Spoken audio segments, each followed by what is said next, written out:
물론 최고의 감사는 영혼 구원과 우리가 천국에 들어가게 되었다는 것이 우리의 최고의 감사거리인 줄로 믿습니다. 그러나 그럼에도 불구하고 매일매일 우리의 삶을 인도해 가시는 하나님께도 우리가 감사가 넘쳐야 될 줄로 믿습니다.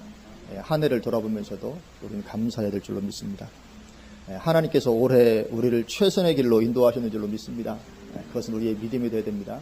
우리의 사랑하시는 아버지이시기 때문에 우리가 생각하는 것 이상으로 가장 최선의 길로 우리를 틀림없이 인도하여 주셨을 것이고, 그래서 우리가 이 자리에 이르게 되었는 줄로 믿습니다.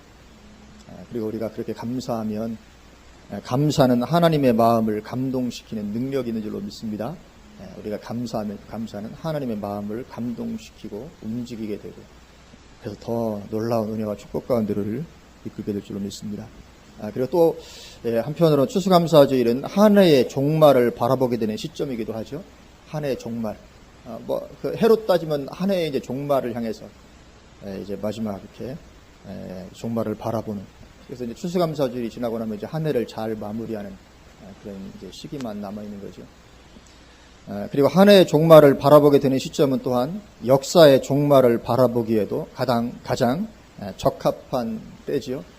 그래서 한 해를 마감하면서 우리는 또 역사의 종말을 또 생각해 볼 수가 있죠.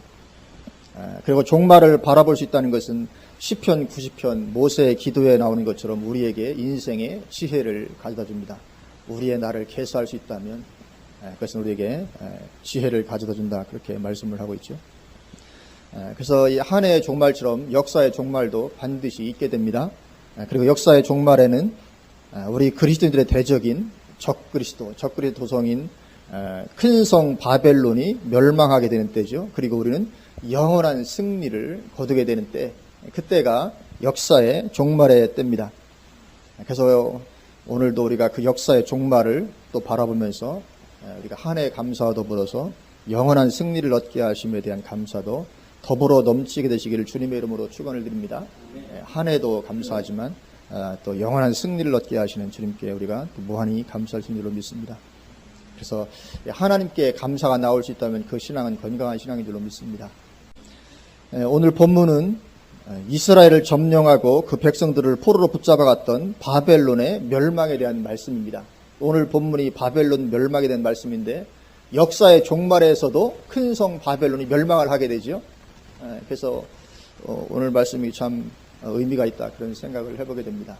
한 해를 마무리하는 시점에서 역사의 종말의 때를 우리가 볼 수 있는 그런 말씀인 줄로 믿습니다.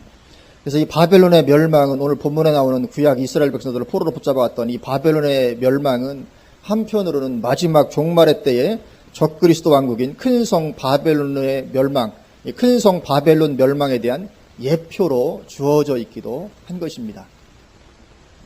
계시록에 나오는 이 큰 성 바벨론은 그 뿌리가 창세기 11장에 나오는 니므롯이 바벨탑을 쌓던 때가 그 뿌리가 되고, 그리고 오늘 본문인 이스라엘을 멸망시키고 포로로 붙잡아갔던 그 바벨론 제국과도 연결이 되는 것입니다. 그래서 마지막 시대 적그리스도 왕국을 성경이 큰 성 바벨론이라고 부르고 있는 것입니다. 왜 하필이면 거기에 바벨론이라는 이름을 넣겠습니까? 마지막 때의 적그리스도 제국을 큰 성 바벨론이다, 그렇게 말씀합니다. 왜냐하면 그 마지막 때 적그리스도 도성이 니므롯이 바벨탑을 쌓던 그때, 그리고 이스라엘 백성들을 포로로 붙잡아왔던 그 바벨론과 연결이 되기 때문에 마지막 적그리스도의 왕국을 성경은 큰 성 바벨론이라고 부르고 있는 것입니다. 그래서 오늘 그 바벨론이 멸망을 합니다. 이 멸망은 마지막 때의 큰 성 바벨론 멸망의 예표가 그래서 되고 있는 것입니다.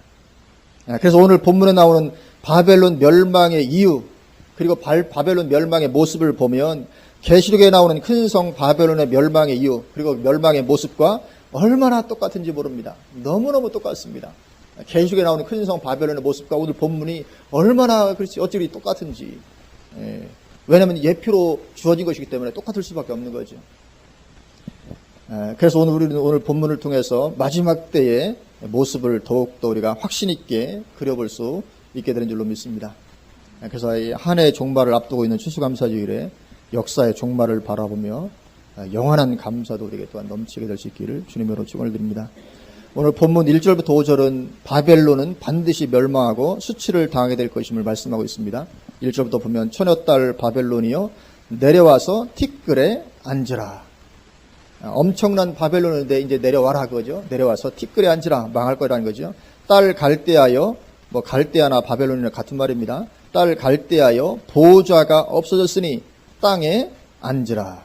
내가 다시는 곱고 아리따다 일컬음을 받지 못할 것임이라. 그렇게 망하게 될 거라는 거죠. 2절 맷돌을 가지고 가루를 갈고, 이 맷돌을 가지고 가루를 가는 것은 당시에 노예들이 하는 일입니다. 그러니까 너희가 그렇게 노예처럼 낮아질 거란 말이죠. 또 너울을 벗으며, 이 너울을 벗는 것은 당시 노예들만이 너울을 쓰지 않고 다녔지, 당시 여인들이 다 너울을 썼는데 노예들만 일을 해야 되니까 노예들만 쓰지 않는, 그래 노예처럼 그런 상태 될 거라는 거죠. 치마를 걷어 다리를 드러내고 강을 건너라 내 속살이 드러나고. 당시의 여인들은 사람들 앞에서 절대로 다리를 내보이지 않았습니다.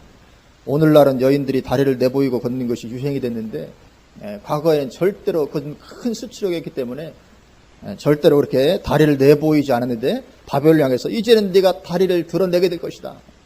이게 수치를 당할 것을 말씀하는 거죠. 내 부끄러운 것이 보일 것이라. 내가 보복하되 사람을 아끼지 아니하리라. 망하되 완전히 망할 것을 말씀합니다. 우리의 구원자는 그 이름이 만군의 여호와 이스라엘의 거룩한 이시니라. 딸 갈대하여 잠잠히 앉으라. 흑암으로 돌아가라. 흑암으로 들어가라. 이것도 비참한 사정태가 될 것이 말씀하는 거죠. 내가 다시는 여러 왕국의 여주인이라 일컬음을 받지 못하리라. 여러 나라들을 점령해서 속국으로 거느리고 있었기 때문에 여러 왕국의 여주인이라 일컬음 받았었는데, 이제는 그 이름을 너희가 이제 더 이상 갖게 되지 못할 것이다. 그래서 1절부터 5절까지는 바벨론이 완전히 멸망하고 수치 가운데 들어갈 것을 예언을 하고 있습니다. 그리고는 이제 바벨론이 그렇게 멸망할 수밖에 없는 이유를 말씀하십니다. 물론 이스라엘 백성들이 바벨론 포로에서 돌아오기 위해서는 바벨론이 멸망해야 하지만, 그렇다고 해서 바벨론이 아무 잘못도 없는데 하나님께서 바벨론을 멸망시킬 수는 없는 것입니다. 그것은 하나님의 공의에 어긋나기 때문에 그렇습니다. 그렇다면 바벨론은 억울하다고 얘기할 수 있겠죠. 아니, 우리는 아무 잘못도 없는데 왜 우리를 멸망시키십니까? 그래서 이스라엘을 포로에서 꺼내기 위해서 아무 잘못도 없는 바벨론을 멸망시킬 수는 없는 것입니다. 그래서 바벨론이 멸망할 수밖에 없는 이유, 그것을 말씀을 해주고 있죠. 그래서 이 바벨론은 자기의 멸망에 대해서 항거할 수 없습니다. 왜냐하면 심판받고 멸망할 수밖에 없는 이유가 자기들에게 있었기 때문에, 망한 것이었기 때문에 그렇습니다. 그래서 바벨론의 멸망 이유 말씀하시는데, 첫 번째 이유는 그들이 하나님의 백성들을 가혹하게 대했다는 것입니다. 이것이 그들의 멸망 첫 번째 이유입니다. 6절에 보면 전에 내가 내 백성에게 노하여 내 기업을 욕되게 하여 그들을 내 손에 넘겨주었거늘. 그러니까 바벨론이 잘나서 이스라엘을 정복하게 되었던 게 아니라는 거죠. 너희가 잘나서 이스라엘을 정복하게 되었던 것이 아니고, 내가 내 백성에게 노해서 내가 그들을 징계하기 위해서 네 손에 넘겨준 것에 불과하다. 그러니까 이 바벨론은 이스라엘을 징계하시는 하나님의 도구로 쓰임을 받았던 거죠. 그런데 네가 그들을 긍휼히 여기지 아니하고 늙은이에게 내 멍에를 심히 무겁게 메우며. 그래서 이 바벨론은 마땅히 하나님의 백성 이스라엘에게 긍휼을 베풀어야 됐지요. 긍휼을 베풀어야 됐습니다. 그러나 그들은 그것을 알지 못하고 긍휼을 베푸는 것이 아니라 정도 이상으로 하나님의 백성들을 비웃고 가혹하게 되었던 거죠. 긍휼히 여기지 않았다는 것입니다. 그리고 하나님의 백성들을 그렇게 대하는 것은 곧 이스라엘이 섬기는 하나님을 그렇게 대한 것과 같은 것이 되는 것입니다. 비록 하나님의 백성이 죄를 범했다 할지라도 그는 여전히 하나님의 이름으로 일컬음을 받는 사람입니다. 그런 하나님의 이름으로 일컬음 받는 사람, 그런 백성을 대적하는 것은 곧 하나님을 대적하는 것과 똑같은 것이 되는 것입니다. 왜요? 왜냐하면 그들이 하나님의 이름으로 일컬음을 받고 있기 때문에. 그래서 이것이 바벨론의 죄가 되었던 것입니다.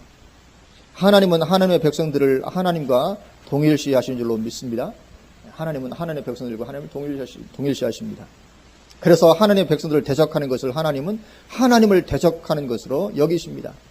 이것은 아마 우리도 누군가 내 자녀를 대적하면 그것은 곧 나를 대적하는 것과 같이 여기는 것과 마찬가지죠. 그래서 우리도 이게 반응이 나가잖아요. 누가 우리 자녀를 대적하면 거기서 가만히 있을 부모가 어디 있습니까? 반응이 나가는 거죠. 당장 부모들의 입장에서. 그렇기 때문에 이 하나님의 백성들을 학대하는 그 죄의 심판을 바벨론이 피할 길이 없었던 것입니다.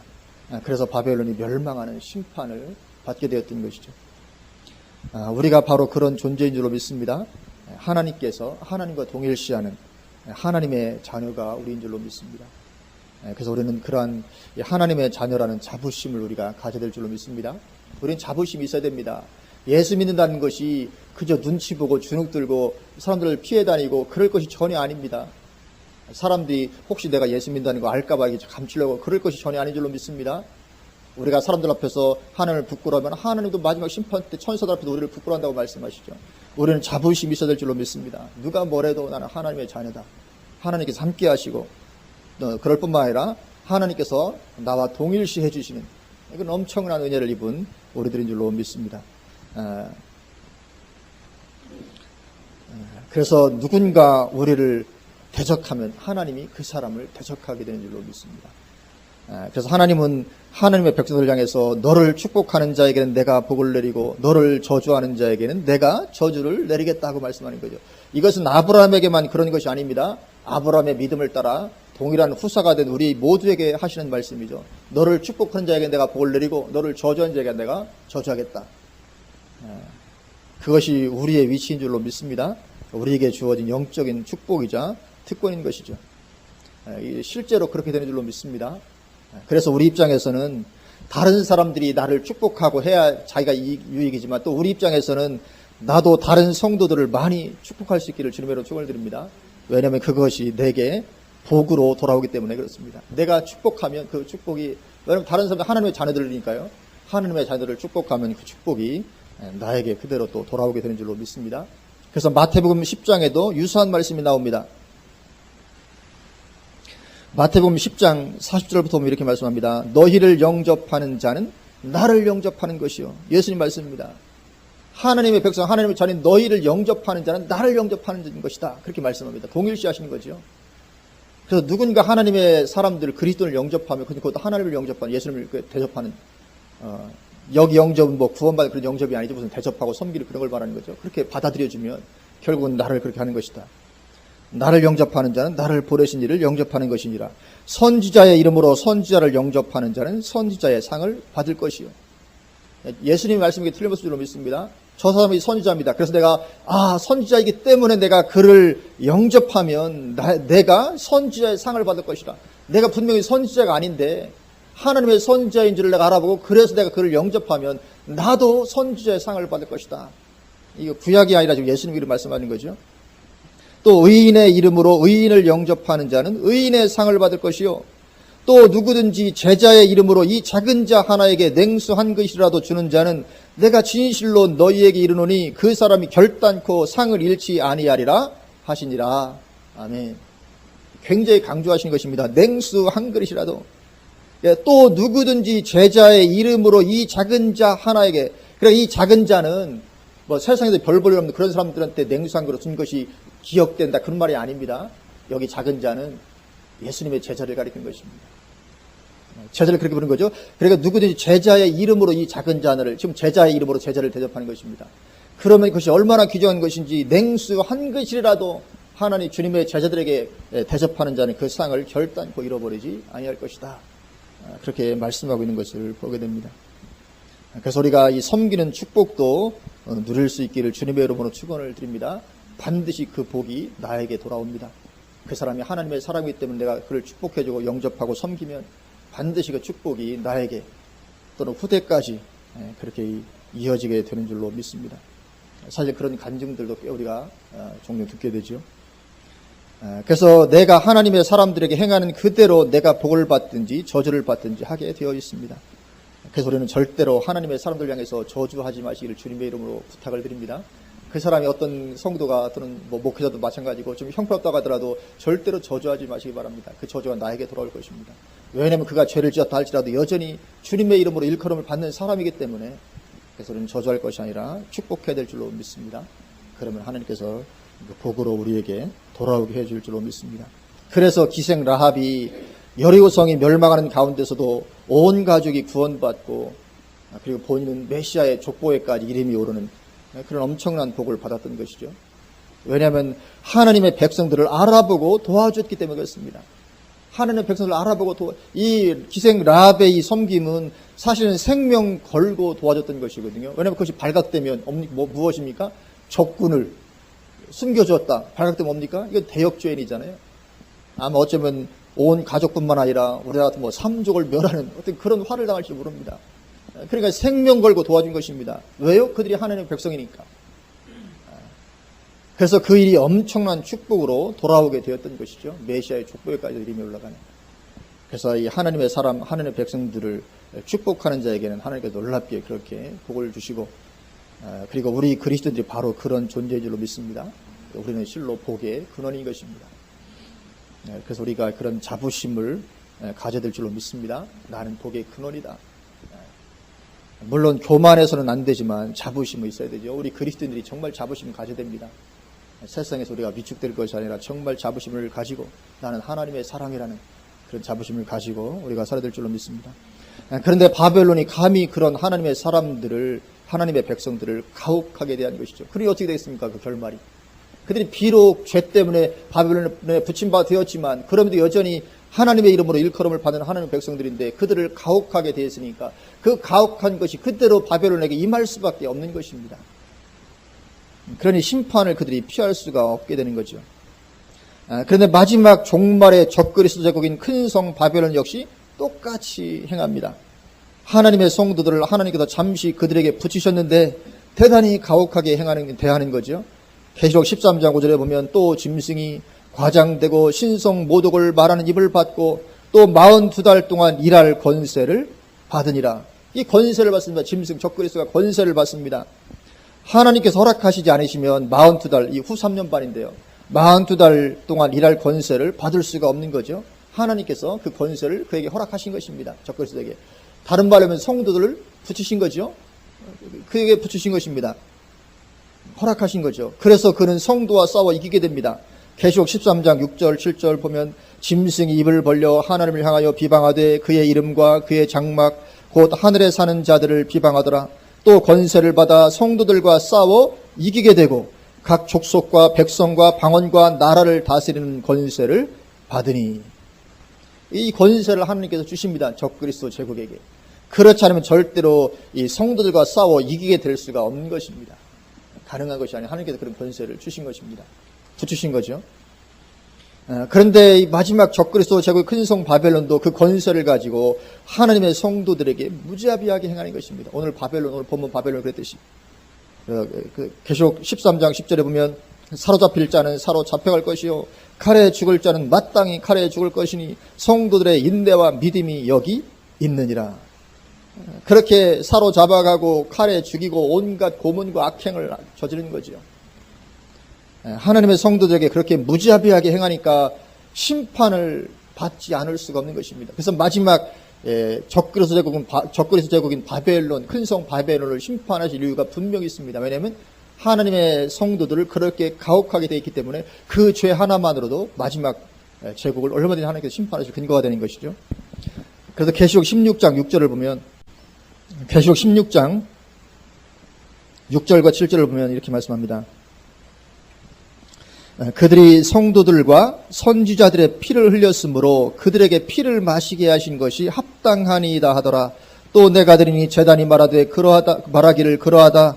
주 하나님 곧 전능하신 이시여 심판하시는 것이 참되시고 의로우시도다 하더라. 아멘. 그래 마지막 적그리스도 제국인 큰 성 바벨론도 하나님께서 이유 없이 심판하실 수 없습니다. 그건 하나님의 공의에 벗어나는 것이니까요. 근데 그들이 심판받기 합당하다는 것입니다. 왜 그렇습니까? 그들이 성도들과 선지자들의 피를 흘렸으므로 그들을 심판하신 것이 참되시고 의로우십니다. 그렇게 말씀하고 있는 거죠. 계시록 18장 2절에서도 동일하게 말씀합니다. 계시록 18장 2절을 보면 그의 심판은 참되고 의로운지라 음행으로 땅을 더럽게 한 큰 음녀를 심판하사 자기 종들의 피를 그 음녀의 손에 갚으셨도다 하고, 이 자기 종들, 하나님의 종들의 피를 그 음녀가 흘렸기 때문에 그를 심판한 것이 참되고 이롭다. 그렇게 말씀하고 있는 것입니다. 이처럼 하나님은 하나님의 성도가 당한 그대로 갚아주십니다. 우리가 그런 존재인 줄로 믿습니다. 그래서 누군가 우리를 대적하면 그가 해를 받습니다. 그리고 누군가 우리를 축복하면 그가 축복을 받게 되는 것입니다. 우리가 정말 하나님께서 이렇게 여기시는 그런 존재인 줄로 믿습니다. 그래서 전 우주에서 하나님께 가장 사랑받는 존재가 바로 우리들인 줄로 믿습니다. 이런 자부심이 우리 가운데 가득하길 원합니다. 세상에서 아무리 잘 나가는 사람도 우리 같은 그런 권세가 없는 줄로 믿습니다. 그래서 바벨론이 심판에 들어갈 수밖에 없는 것이죠. 그리고 바벨론 심판의 두 번째 이유, 그것은 교만함이었습니다. 교만. 하나님은 교만을 그냥 보시지 못합니다. 반드시 심판하십니다. 오늘 본문 7절, 우리 본문 7절 보시면 이사야 47장 7절이죠. 본문 7절에 말하기를 내가 영영이 여주인이 되리라 하고 이 일을 내 마음에 두지도 아니하며 그들의 종말도 생각하지 아니하였도다. 이 바벨론이 말하는 것입니다. 말하기를 내가 영영이 여주인이 되리라. 이 권세를 내가 영원토록 누리리라. 이 교만함인 거죠. 교만함. 하나님께서 이스라엘 징계의 수단으로 나라들을 그에게 붙여 주었던 것인데 그걸 자기가 잘나서 그런 줄 알고 내가 영영이 이거 누리겠다는 거거든요. 내가 이런 권세를 누리기에 나는 합당한 존재다, 그런 거죠. 사실은 바벨론이 그럴 만한 합당해서 그런 것이 아니고 단지 이스라엘 백성을 징계하기 어떤 그런 것으로 허락하신 것인데 그걸 알지 못하고 마치 자기가 영원토록 권세를 누려도 되기 합당한 존재인 것처럼 교만한 것이죠. 하나님은 교만한 자를 그냥 두시지 아니하십니다. 베드로전서 5장 5절에 젊은 자들아 이와 같이 장로들에게 순종하고 다 서로 겸손으로 허리를 동이라. 하나님은 교만한 자를 대적하시되 겸손한 자들에게는 은혜를 주시느니라. 우리는 반드시 겸손해야 될 줄 믿습니다. 하나님은 교만한 자를 대적하신다고. 하나님이 대적하시면 어찌 감당하겠습니까? 만약에 하나님이 나를 대적하신다고 감당이 안 되는 거죠. 하나님은 교만한 자를 대적하신다고 말씀합니다. 그래서 다시 보면 젊은 자들아 이와 같이 장로들에게 순종하고, 그러니까 교회 안에서, 이 교회 질서 안에서의 순종은 반드시 필요합니다. 그리고 다 서로 겸손으로 허리를 동이라. 서로 겸손하는 거예요. 젊은 자들은 교회 질서에서 순종하라. 그리고 겸손은 서로 겸손하라. 그러니까 젊은 사람만 겸손한 것이 아니라 나이 든 사람도, 교회 질서에서 위에 있는 사람들도 그렇지 않은 젊은이에게 겸손하라는 것입니다. 서로 겸손. 그러니까 이 교회 안에서 내가 이 장로에 위치해 있다, 높은 위치에 있다고 해서 거드름 피고 그러지 말라는 거지요. 서로 겸손하는 것입니다. 어떤 교회에서 어떤 중직의 위치에 있어도 그렇지 않은 평성들 향해서 겸손해야 되고 서로 겸손하고 그리고 순종하고, 그렇지 아니하고 이 교만한 자는 대적한다, 그렇게 말씀합니다. 그래서 우리는 정말 겸손이 우리에게 정말 이게 실제가 되어야 될 줄 믿습니다. 겸손이 얼마나 중요한 것인지 모릅니다. 내가 조금이라도 잘난 것처럼 생각하면 하나님께서 심판하시니 임하게 되는 거죠. 그런데 바벨론이 교만해서 내가 영영이 여주인이 되리라는 것이죠. 사실 그런 반응 보이지 말고 아이고 우리 같은 존재가 어떻게 이런 큰 복을 받았을까, 너무 감사하다, 이런 가운데 있어야 되는데, 야 너무 감사하다 이래야 되는데 그렇게 합당한 것처럼 영영이 이 자리를 누리리라. 얼마나 교만한 것인지 모릅니다. 하나님께서 잠깐 허락하신 권세인데 알지 못하고 영원토록 열국을 다스리며 지배하는 자리에 있으라는 건 교만을 가지고 있는 거죠. 그래서 교만하니까 너희는 이제 망하게 될 것이다, 그런 말을 들어도 그 일을 마음에 두지 않는 거죠. 오늘 7절 보면, 7절 중간쯤 보면 이 일을 내 마음에 두지도 아니하며 그들의 종말도 생각하지 아니하였도다. 그거 전혀 망하게 될 것이라는 그런 예언을 들어도, 말을 들어도 마음에 두지 않고 종말도 생각해보지 않고 교만하게 행하는 것입니다. 그리고 8절도 그 교만의 모습을 보여주죠. 8절 그러므로 사치하고 평안히 지내며 마음에 이르기를 나뿐이라 나 외에 다른 이가 없도다. 나는 과부로 지내지도 아니하며 자녀를 잃어버리는 일도 모르리라 하는 자여 너는 이제 들을지어다. 이 바벨론이 얼마나 교만합니까? 마음에 이르기를 나뿐이라 나 외에 다른 이가 없도다. 지금 바벨론이 지금 그렇게 하고 있는 것입니다. 근데 여기 나 외에 다른 이가 없다, 이 말씀은, 이런 표현은 이사야서에서 하나님께서 하나님에 대해서 계속 강조하시는 말씀이었잖아요. 나 외엔 없느니라. 우리 지난 주일 저녁 설교 말씀도 그랬잖아요. 말씀도 제목도 그랬잖아요. 나 외에 다른 이가 없느니라. 이건 이사야서도 하나님께서 계속 강조하시는 말씀인데 지금 바벨론이 그걸 자기한테 지금 적용하는 것입니다. 나뿐이라 나 외에 다른 이가 없다. 그러니까 바벨론의 교만이 그처럼 사람에 대해서뿐만 아니라 하나님에 대해서까지 그렇게 교만해지고 있는 거죠. 우리 같이 강대한 나라가 세상에 어디 있겠느냐. 나 외엔 없느니라. 없다. 그런 거죠. 그러니까 하나님께서 바벨론을 얼마든지 심판하실 근거가 되는 것입니다. 그래서 바벨론은 자신의 멸망에 대해서 억울하게 생각할 일이 전혀 없습니다. 이스라엘을 이렇게 돌아오게 하기 위해서 우리가 억울하게 망했다. 그렇게 항거할 수 없는 거죠. 자기 죄악 때문에 망하게 된 것이고, 그리고 하나님은 그것을 이용해 이스라엘을 구원하신 것입니다. 하나님은 악한 자들의 악을 들어서 하나님의 계획을 이루십니다. 악한 자들의 악행을 통해서도 하나님은 하나님의 계획을 이루어 가시는 거죠. 그래서 이 악한 자들이 예수님을 십자가에 못 박아 죽였잖아요.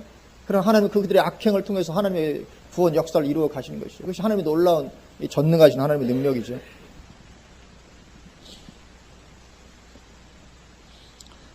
그런데 이 바벨론은 마지막 때의 큰 성 바벨론의 예표가 되는 것입니다. 그래서 큰 성 바벨론도 역시 똑같이 교만하고 그것 때문에 망하게 된다고 말씀합니다. 그래서 이 바벨론은 여러 왕국의 여진이 되도록 본문 5절에 보면 하나님께서 허락하셨던 거죠. 하나님께서 허락하셔서 바벨론이 여러 왕국의 여진이 되었는데 마지막 때 적그리스도 왕국도 역시 마찬가지로 하나님께서 그가 만국의 여주인이 되도록 허락하십니다. 그러나 똑같이 큰 성 바벨론도 역시 그러한 하나님의 역사를 알지 못하고 교만하게 행하는 거죠. 우리 계시록 말씀을 보면 우리 계시록도 한번 가서 보면서 보실까요? 우리 계시록 18장 우리 가보십니다.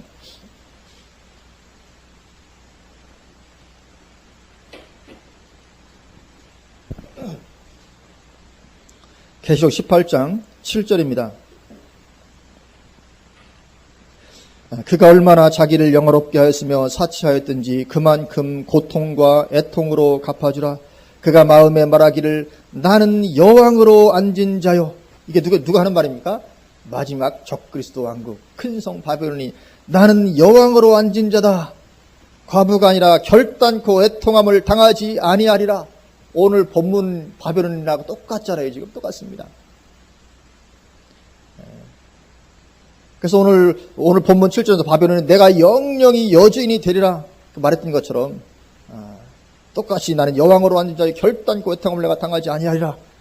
그래서 오늘 본문의 이 바벨론은 마지막 때 큰 성 바벨론의 예표가 되고 있는 것입니다. 마지막 때 큰 성 바벨론 역시 똑같이 동일한 교만함 가운데 있는 거죠. 그래서 지금 마지막 적그리스도 왕국을 준비하고 있는 자들이 이런 교만한 생각을 가지고 준비하고 있을 것입니다. 틀림없습니다. 지금 적그리스도 왕국을 준비하고 있는 자들, 그들도 역시 동일하게 영원히 망하지 않을 그런 왕국을 세우기 위해서 전략을 세우고 하고 있을 것입니다. 틀림없습니다. 아마도 그 핵심적인 수단으로 짐승표를 생각하고 있을 것 같아요. 마지막이 전 세계를 하나로 해가지고 권세를 세우고 영원히 그 권세를 이어나가자. 그럼 어떻게 할 것인가? 가장 핵심적인 수단이 짐승표가 아니겠는가 생각을 해봅니다. 짐승표로 전 인류를 통제하면 영원한 왕국을 세울 수 있을 거라 아마 그들이 틀림없이 생각하고 있을 것 같아요. 요즘에 보니까 이제 저기 생체 칩을 그 살 속에 집어넣는 거, 쌀알 크기로 하는 거 집어넣는 거 이렇게 나왔었잖아요. 베리칩이라고. 근데 요즘에 보니까 이제 그 문신 형태로 피부에 찍는 것도 개발되었다 이런 이야기를 제가 들었습니다. 그러니까 이제 예전에 베리칩을 피부 속으로 집어넣는 건데 그 이마에나 손에나 할 때 그 원어로 그 이마 손 위에냐 아래냐 이것 때문에 논란이 있었거든요. 그렇게 위에라고 번역한 사람은 그 이마나 손 위에라고 돼 있는데 안으로 집어넣는 거 아니냐 그러니까 짐승표가 될 수 없지 않냐 이런 반론이 있었습니다. 근데 지금은 이제 글자 그대로 피부 위에 문신처럼 새기는 생체 칩이 개발이 됐다는 얘기를 하더라고요. 그럼 글자 그대로 이제 표가 되는 거죠. 앞으로도 얼마나 더 이렇게 더 발전할지는 알 수 없는 것이지만, 그래서 이것이 지금 그 나라를 영원토록 유지하고 통치하기 위한 수단으로 생각하고 있는 그런 것이 아니겠는가 추측을 해봅니다. 이처럼 오늘 본문의 이 바벨론 제국은 마지막 적그리스도 왕국의 예표로 주어져 있습니다. 그래서 오늘 본문에 나오는 바벨론의 모습이 계시록에 나오는 큰 성 바벨론에게서 그대로 재현되고 있습니다. 너무나 똑같이 그대로 재현되고 있는 것을 보게 됩니다. 오늘 본문 8절을 보면 바벨론이 사치스럽죠? 오늘 본문 8절을 보면 그러므로 사치하고 평안히 지내며 바벨론은 사치스럽습니다. 그런데 마지막 때의 적그러스 제국 역시 똑같이 그렇습니다. 계시록 18장 7절에 그가 얼마나 자기를 영화롭게 했으며 사치하였든지 그렇게 말씀합니다. 그리고 하나님은 그만큼 갚아주십니다. 오늘 본문에 바벨론도 사치했습니다. 마지막 적그러스 제국도 사치합니다. 그리고 하나님은 네가 사치한 만큼 내가 갚아주겠다. 그렇게 말씀하시거든요. 그가 얼마나 자기를 영화롭게 했으며 사치하였던지 그만큼 고통과 애통함으로 갚아주라. 계시록 18장 7절의 말씀입니다. 그만큼 사치한 만큼 비례해서 고통과 애통함으로 갚아주라. 우리 사치하며 사는 것이 결코 복이 아닙니다. 결코 복이 아닙니다. 우리가 세상에서 누릴 것 안 누리는 게 복이 됩니다. 사도 바울도 그러잖아요. 내가 받을 상급이 뭐냐? 나에게 있는 권리를 다 쓰지 않는 그것이 내가 받을 상급이다. 그렇게 말하고 있는 것처럼 우리는 가능하면 절제하며 사는 것이 그것이 복이 되는 줄로 믿습니다. 그만큼 갚아주라. 그래서 계시록에서 보면 18장 7절에 그만큼 똑같이 갚아주라고 말씀합니다. 그런데 오늘 본문 이사야 47장에서도 그만큼 갚아주라는 말씀이 똑같이 나옵니다. 그만큼 똑같은 만큼으로 갚아주라. 오늘 본문으로 돌아오셔서 우리 이사야 47장을 보시면요. 이사야 47장 10절입니다. 10절에 내가 내 악을 의지하고 스스로 이르기를 나를 보는 자가 없다 하나니 내 지혜와 내 지식이 너를 유혹하였음이라. 내 마음에 이르기를 나뿐이라 나 외에 다른 이가 없다 하였으므로 재앙이 내게 임하리라. 이렇게 말씀합니다. 10절을 보면 내가 내 악을 의지한다고 말씀하죠. 악이라고 나옵니다. 단어가 악. 근데 11절에는 재앙이라는 단어가 나오죠. 다른 단어가 쓰였습니다. 그런데 원어로는 똑같은 단어입니다. 라라고 하는 단어가 쓰여서 똑같은 단어 라. 10절도 내가 내 라를 의지하고 11절도 라가 내게 임하리라. 이렇게 똑같은 단어로 쓰이고 있거든요. 원어에. 그리고 이 라가 무슨 뜻이냐면 악이라는 뜻입니다. 악.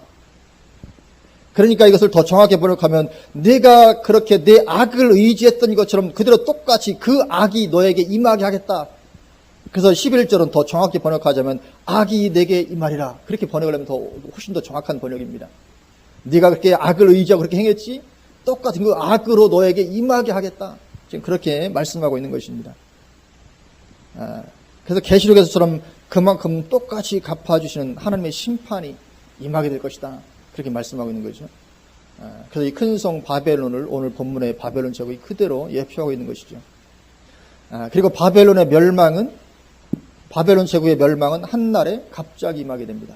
오늘 본문 9절 보면 한날에 갑자기 자녀를 잃으며 과부가 되는 이 두 가지 일이 내게 임할 것이라.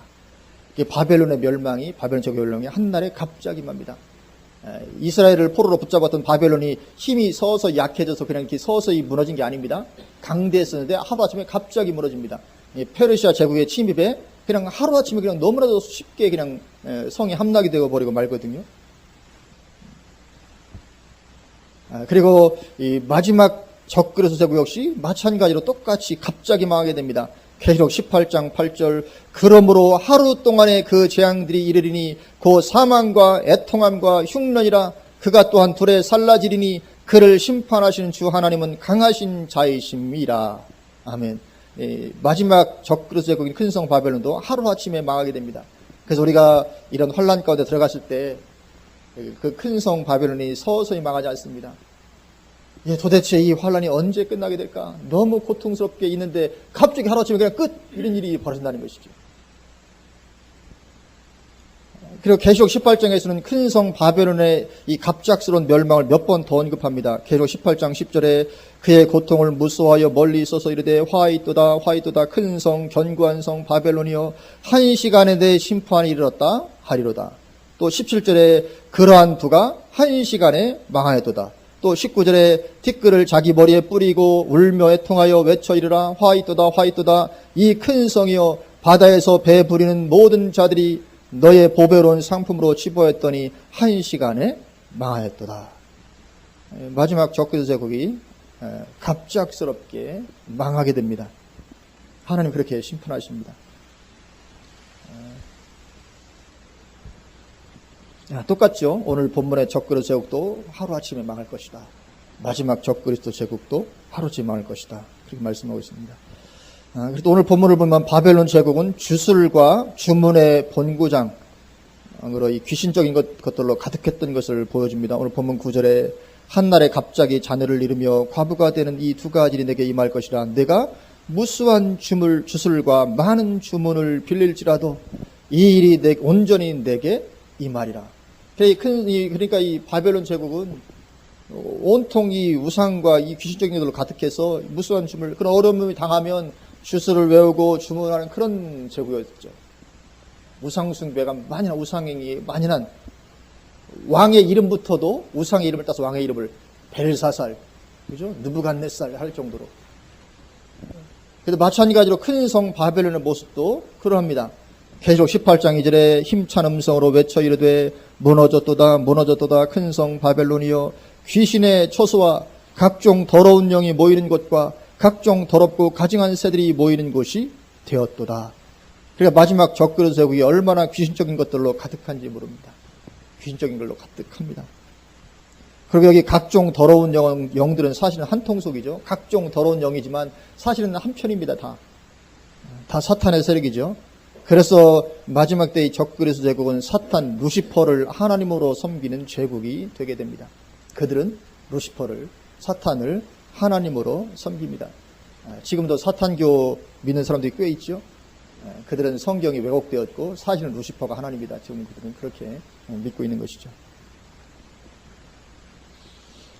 그러나 어떻습니까? 그 귀신의 세력들이 전혀 하나님의 심판으로부터 도움을 주지 못하게 된다는 거죠. 오늘 본문 보면 전혀 도움을 주지 못합니다. 그리고 본문 12절 이하는 그 사탄의 세력이 하나님 앞에 전혀 무능할 뿐임을 계속 말씀하고 있는 것을 보게 됩니다. 오늘 본문 이사야 47장은 바벨론의 멸망 예언입니다. 그렇게 바벨론이 멸망했습니다. 그리고 똑같은 일이 앞으로 곧 재현되게 될 것입니다. 우리 시대에 재현될 가능성이 커 보입니다. 물론 정확한 것은 알 수 없지만 여러 징조를 볼 때 그렇습니다. 요즘에 징조들이 워낙에 이렇게 얼마나 많이 드러나는지, 여러 징조를 볼 때 왜 그렇게 큰 사건들도 많이 일어나는지, 최근에 또 뭐 필리핀 하이엔 태풍인가요?